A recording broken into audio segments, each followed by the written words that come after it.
क्या होता है, ठीक है। इलेक्ट्रिक चार्ज और करंट को हम कवर करेंगे। सबसे पहला टॉपिक जो आपके सामने आया वो आया इलेक्ट्रिक चार्ज। बच्चों पहले आप मेरी एक्सप्लेनेशन सुन लो, फिर आप पढ़ लेना जो पीछे लिखा हुआ है। वो पढ़ा हुआ तो जो पीछे लिखा हुआ वो तो एक फॉर्मेलिटी मात्र है ना, लेकिन आप पहले मेरी एक्सप्लेनेशन सुनिए। चार्ज का मतलब होता है बेटा, चार्ज कोई एंटिटी नहीं है, समझना इस बात को। चार्ज कोई चीज नहीं है, चार्ज एक गुण है, समझ गए। चार्ज एक प्रॉपर्टी है। किसकी प्रॉपर्टी है? मटेरियल की।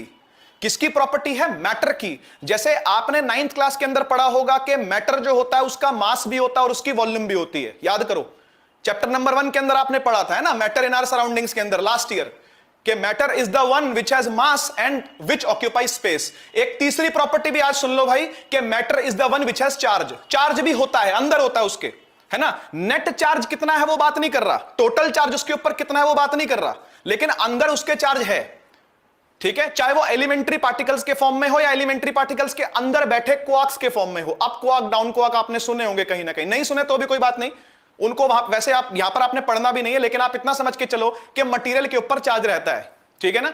मैटर के ऊपर चार्ज रहता है, जिसकी वजह से क्या होता है, जिसकी वजह से वो अट्रैक्ट करता है या रिपेल करता है दूसरे मटेरियल्स को, ठीक है। मैटर दूसरे मटेरियल्स को अट्रैक्ट करता है या दूसरे मटेरियल्स को क्या करता है, धक्का मारता है, रिपेल करता है, ठीक है ना। तो ये जो वर्किंग है, ये जो प्रोसेस है, ये जो फिनोमेना है, ये किस वजह से हो रहा है? इस वजह को नाम दिया गया चार्ज, ठीक है। इस वजह को नाम दिया गया चार्ज। तो यहां लिखा हुआ it is a property of matter,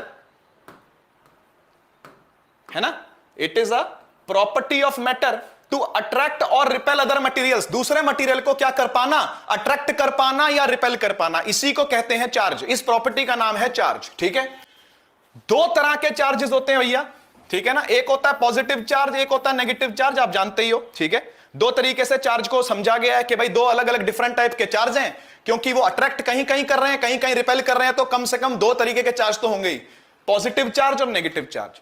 charge को डिनोट किया जाता है क्यू से, ठीक है। कभी कभी स्मॉल क्यू से भी कर देते हैं, है ना, कोई ऐसी बात नहीं है। कभी कभी स्मॉल क्यू से भी चलता है, कभी कभी बड़े क्यू से भी करते हैं, दोनों तरीके से करते हैं, ठीक है। और जो यूनिट करी जाती है, जो यूनिट यूज करी जाती है उसको मेजर करने के लिए, दैट इज कूलॉम्ब, ठीक है ना। कूलॉम्ब ही थे जिन्होंने चार्ज को ढूंढा था और चार्जेस के बीच की फोर्स निकाली थी, जिसको कूलॉम्ब्स फोर्स कहते हैं। वो आपने पढ़नी है 12th में, अभी नहीं पढ़नी, ठीक है। तो कूलॉम्ब जो है वो एसआई यूनिट है। एसआई का मतलब समझते हो ना, जो पूरी दुनिया के अंदर प्रचलित यूनिट है ना। सब देशों ने उसको एक्सेप्ट किया है कि भाई हाँ, हम एसआई सिस्टम को लागू करेंगे अपने यहां पर। कुछ देश हैं जो नहीं भी करते, अपना लोकल भी चलाते हैं, एसआई भी चलाते हैं, दोनों चलाते हैं, तो उनकी किताबें दोनों में छपती हैं और करके लिख दिया जाता है ना, वो वाली बात है। तो कूलॉम्ब जो है ना, वो क्या है, एसआई यूनिट है चार्ज की, चार्ज को नापने के लिए।